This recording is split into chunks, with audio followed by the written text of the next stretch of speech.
So the first ideation strategy is be less than all you can be. I think this means that like when you're coming up with ideas, they don't need to be expensive and super complicated. They should just be simple, easy, and most importantly, just solving a problem. I think there's been a lot of products that are very simple and efficient, and they've made a lot of money off of it. I think one is a Snuggie. It's pretty simple when you think about it. It's just a big blanket that you can wear, and they're super popular, and they've made millions off of it. I think the next product that they use with this ideation strategy is slap bracelets. I think we had some in class, and they're just super simple. You just hit them on your wrist, and they slap on. And that company's also been super successful with this super simple idea.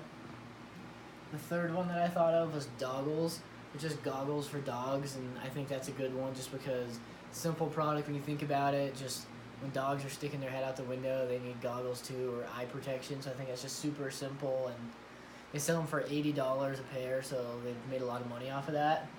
And the last one for that ideation strategy I said was pillow pets, because that's a pretty simple idea when you think about it. It's just a pillow that kind of looks like an animal, and they've made millions off of that idea as well. The second ideation strategy is Island of Misfit Toys.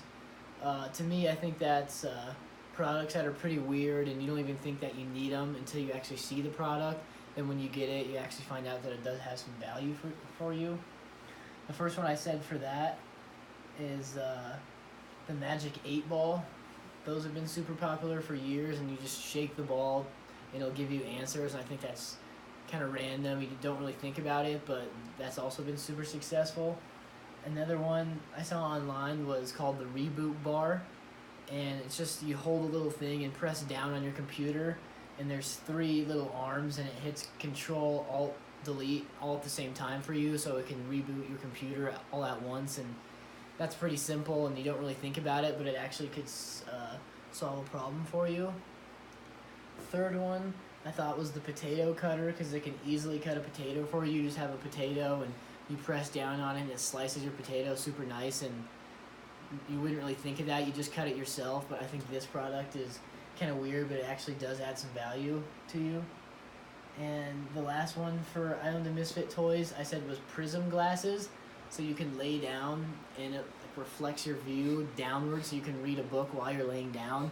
And that's something you don't even think of, but after reading about it, they're actually pretty cool and could serve a purpose.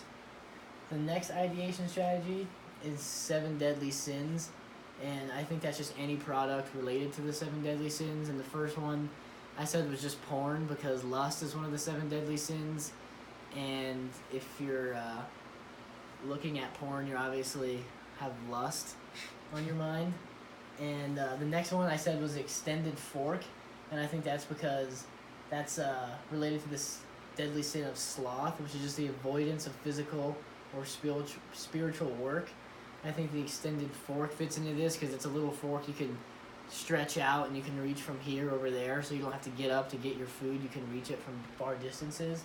Another one I thought that was related to sloth was electric boots, so you could put them on and they could kind of drive you around, and that's obviously super lazy, and you'd only buy that if you didn't want to do physical work. But I think that is definitely using the sloth deadly sin.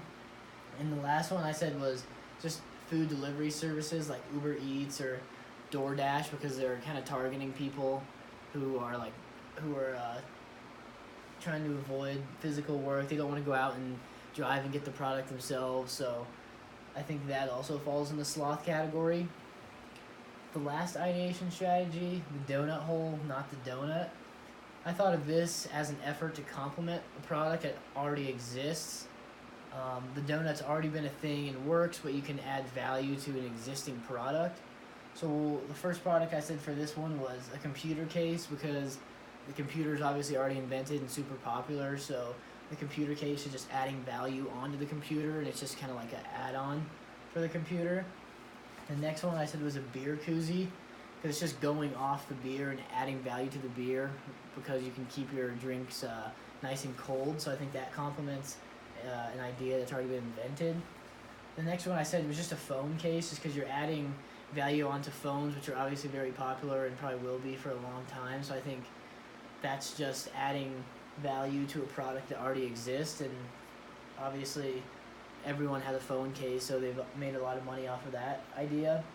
And the last one I said for the donut hole, not the donut, I said was a headphone detangler because it adds value to a product that's already super popular. Headphones, I think everyone has headphones, and the cord always gets tangled. So this is just adding value to that already super popular product by just detangling it. So yeah, that's all.